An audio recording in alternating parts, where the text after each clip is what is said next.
America के संविधान की विशेषताओं का अध्ययन भी किया। चीन 1949 से पहले एक गरीब राष्ट्र था।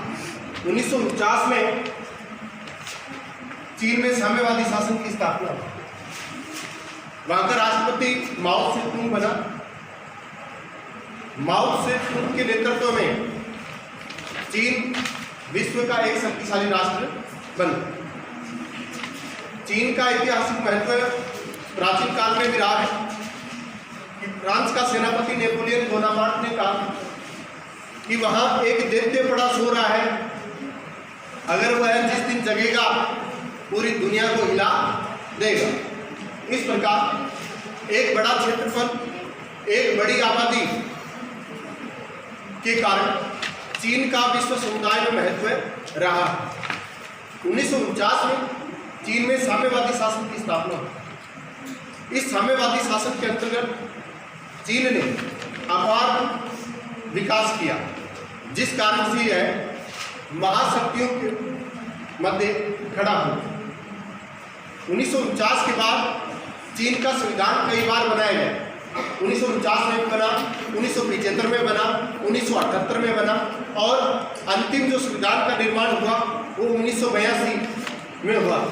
तो आज हम 1982 में निर्मित चीन के संविधान की विशेषताओं का अध्ययन करेंगे। तो चीन एक साम्यवादी राष्ट्र है। साम्यवादी राष्ट्र में समाजवादी अर्थव्यवस्था को अपनाया गया, अर्थात व्यक्ति को कोई विशेष छूट न देकर के समाज को व्यवस्था पर नियंत्रित बनाया गया है। उत्पादन के साधनों पर चीन में सार्वजनिक नियंत्रण है, अर्थात जनता का नियंत्रण है। जनता के नियंत्रण का अर्थ यहाँ लिया जाता है कि चीन में किसानों और श्रमिकों का नियंत्रण उत्पादन के साधनों पर है। इस संविधान के अंतर्गत चीन ने अपार वृद्धि की है, विकास किया है। तो आज हम 1982 के संविधान की विशेषताओं का अध्ययन करेंगे। संविधान की विशेषताएं संविधान के मार्गदर्शक या दर्पण होती हैं।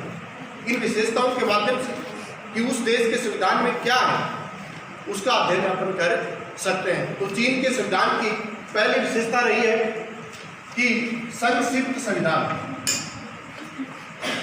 संक्षिप्त संविधान, चीन का संविधान संक्षिप्त है। इसका अर्थ यह नहीं है कि वह दुनिया का सबसे छोटा संविधान है। चीन का संविधान 1978, 75 दोनों संविधानों से छोटा है। 1975 का संविधान था, उसमें भी ज़्यादा अनुच्छेद थे। 78 के संविधान में भी ज़्यादा अनुच्छेद, लेकिन 1982 के संविधान में 138 अनुच्छेद, 138 अनुच्छेद और अध्याय कितने हैं? 4। तो 1982 के संविधान में 138 अनुच्छेद और 4 अध्याय। जब यह संविधान अपने ही संविधान 1975 के और 78 के संविधान से छोटा है, नहीं क्योंकि दुनिया का सबसे बड़ा संविधान किस देश का है? भारत में। किस देश का है? भारत का। भारत के संविधान में 395 अनुच्छेद और कितनी अनुसूचियां हैं? 12 अनुसूचियां। कितनी अनुसूचियां हैं? 12। इस प्रकार ये संक्षिप्त संविधान चीन के संविधानों से ही छोटा है, नहीं कि अन्य संविधानों से। तो इस प्रकार चीन का संविधान संक्षिप्त संविधान है। दूसरी विशेषता आती है लिखित एवं निर्मित। लिखित एवं निर्मित, चीन का संविधान लिखित प्रलेख में उपलब्ध है और चीन की संविधान सभा के द्वारा इस संविधान का निर्माण किया गया। अतः चीन का संविधान निर्मित एवं लिखित है। अगली विशेषता आती है कठोर संविधान। कठोर एवं लचीला। कठोर एवं लचीला संविधान। पारिभाषिक दृष्टि से चीन का संविधान एक कठोर संविधान है, लेकिन व्यवहार में यह एक लचीला संविधान है। इसका अर्थ यह है कि संविधान में परिवर्तन करने के लिए जनवादी कांग्रेस, जो राष्ट्रीय जनवादी कांग्रेस है, उसके 1/5 सदस्यों के द्वारा जब संशोधन प्रस्ताव लाया जाएगा तब संशोधन होगा। जबकि चीन में एक दलीय शासन प्रणाली है, साम्यवादी दल की सरकार होती तो जब साम्यवादी दल चाहे तब संविधान में परिवर्तन कर दिया जा सकता है। तो चीन का वर्तमान संविधान पारिभाषिक दृष्टि से कठोर है एवं व्यवहार में क्या है, लचीला। व्यवहार में क्या है, लचीला। अगली विशेषता आती है एकात्मक शासन। चीन के वर्तमान संविधान में एकात्मक शासन व्यवस्था अपनाई गई है, अर्थात केंद्रीय सरकार का ही शासन पाया जाता है। जब वहां पर शासन की सुविधा के लिए प्रांतों को कुछ अधिकार दिए गए हैं लेकिन शक्ति विभाजन नहीं किया गया है। तो चीन में कौन सी शासन व्यवस्था पाई जाती है, एकात्मक। अगली विशेषता है साम्यवादी। चीन में साम्यवादी शासन पाया जाता है। साम्यवादी शासन का मतलब है कि एक ही दल की सरकार है। कितने दलों की सरकार है, एक ही दल। फिर आती है समाजवादी अर्थव्यवस्था। समाजवादी अर्थव्यवस्था का अर्थ यहाँ पर यह लिया जाता है कि उत्पादन के साधनों पर संपूर्ण समाज का अधिकार है, किसी व्यक्ति विशेष का अधिकार नहीं होता। अर्थात उत्पादन के जो साधन है वो सभी के हैं, अर्थात सार्वजनिक नियंत्रण को स्वीकार किया गया है। इससे अगली विशेषता आती है लोकतांत्रिक तानाशाही। चीन के वर्तमान संविधान में लोकतंत्र के साथ साथ जन तानाशाही अर्थात जनता की तानाशाही को स्वीकार किया गया है। अर्थात चीन में श्रमिक वर्ग और किसानों की तानाशाही पाई जाती है। इसका अर्थ यह है कि लोकतंत्र के अंतर्गत जनता, एक सामान्य श्रमिक एवं किसान भी किसी भी सरकारी उपक्रम या सरकारी संस्था में जाकर सरकारी अधिकारी से जवाब तलब कर सकते हैं। क्या कर सकते हैं, जवाब तलब कर सकते हैं। जिसका उदाहरण यह है कि अपने गांव में जैसे कोई स्कूल है तो कोई किसान भी जाकर के उस अध्यापक को ये पूछ सकता है कि आप छुट्टी कैसे ली या आप समय पर क्यों नहीं आए, जबकि ऐसा भारत में नहीं है। कहाँ पर है, चीन। अगली विशेषता आती है केंद्रीय सैनिक आयोग। चीन में एक केंद्रीय सैनिक आयोग की स्थापना की गई है।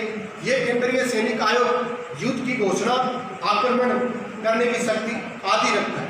वहां का राष्ट्रपति जब तक केंद्रीय सैनिक आयोग की सलाह नहीं होगी तब तक वह आक्रमण की घोषणा नहीं कर सकता। विदेश नीति के सिद्धांतों को, चीन के संविधान में विदेश नीति के सिद्धांतों का उल्लेख भी किया गया है। इसका अंतर्गत यह है कि चीन की जो विदेश नीति है उसका स्पष्ट रूप से संविधान में उल्लेख किया गया है कि पंचशील के सिद्धांत। चीन ने कहा कि चीन सदैव पंचशील के सिद्धांतों का पालन करे, अर्थात किसी दूसरे राष्ट्र की सीमाओं का सम्मान करेगा, दूसरे राष्ट्र के आंतरिक मामलों में हस्तक्षेप नहीं करेगा। चीन विश्व शांति का समर्थक है, वह शांतिपूर्ण सहअस्तित्व में विश्वास करता है, वह अनाक्रमण में विश्वास करता है। ये चीन के संविधान की विशेषताएं हैं, लेकिन ऐसा चीन ने कभी भी किया नहीं है। चीन ने दूसरे राष्ट्रों पर आक्रमण किया और दूसरे राष्ट्रों के आंतरिक मामलों में हस्तक्षेप किया है। जैसे वर्तमान में अभी वर्मा में ऐसा किया रहा है, म्यांमार में ऐसा कर रहा है। अगली विशेषता आती है इसमें कि चीन साम्राज्यवादी विचारधारा का समर्थन नहीं करेगा, लेकिन चीन सदैव साम्राज्यवादी विचारधारा का समर्थन किया है। उसने दूसरे देशों की जमीन पर कब्जा किया है। अगली विशेषता आती है बहुराष्ट्रीय राज्य। बहुराष्ट्रीय राज्य का अर्थ है कि चीन एक बहुराष्ट्रीय राज्य है। बहुराष्ट्रीयता का अर्थ यहाँ जाति से लिया जाता है। किससे लिया जाता है, जाति। चीन में 91.91% हान जाति पाई जाती है। कौन सी जाति पाई जाती है, हान। जबकि सबसे कम राष्ट्रीयता हेचन जाति की है। सबसे कम राष्ट्रीयता किसकी है, हेचन जाति की। हेचन जाति की जनसंख्या 2000 है। कितनी है, 2000। इस प्रकार चीन एक बहुराष्ट्रीयता वाला राज्य है। अगली विशेषता है लोकतांत्रिक केंद्रवाद। चीन में लोकतांत्रिक शासन प्रणाली के साथ साथ केंद्रवाद को स्वीकार किया गया है कि लोकतंत्र के साथ केंद्रवाद का अर्थ यह है कि लोकतंत्र को स्वीकार करते हुए संपूर्ण शासन सत्ता किसमें निहित है, केंद्र सरकार में। किसमें निहित है, केंद्र सरकार। लोकतंत्र होते हुए भी उन्होंने विकेंद्रीकरण को अपनाया नहीं है, शक्ति के केंद्रीकरण को अपनाया है। केंद्रीकरण और विकेंद्रीकरण का अर्थ है कि सत्ता नीचे से ऊपर एक व्यक्ति में निहित होती है, और विकेंद्रीकरण का अर्थ है कि ऊपर से नीचे सत्ता का क्या हो जाता है, विभाजन या बंटवारा होता जाता है। अगली विशेषता आती है मौलिक अधिकार। चीन के वर्तमान संविधान में नागरिकों को मौलिक अधिकार एवं कर्तव्यों की व्यवस्था की गई है। मौलिक अधिकारों के अंतर्गत वहां के लोगों को आर्थिक अधिकार, जैसे जो लोग आर्थिक दृष्टि से असहाय हैं, अपंग हैं, वृद्ध हैं, नाबालिग हैं या फिर अनाथ हैं, उनके लिए आर्थिक अधिकारों की व्यवस्था की गई है। प्रत्येक व्यक्ति को जीवन जीने के लिए आर्थिक सहायता उपलब्ध करवाई जाती है। वैसा ही काम का अधिकार है।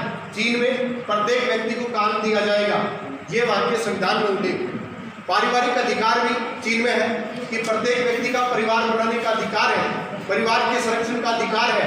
ये दुनिया के किसी भी राष्ट्र में नहीं है, क्योंकि चीन में कभी भी तलाक होता नहीं है।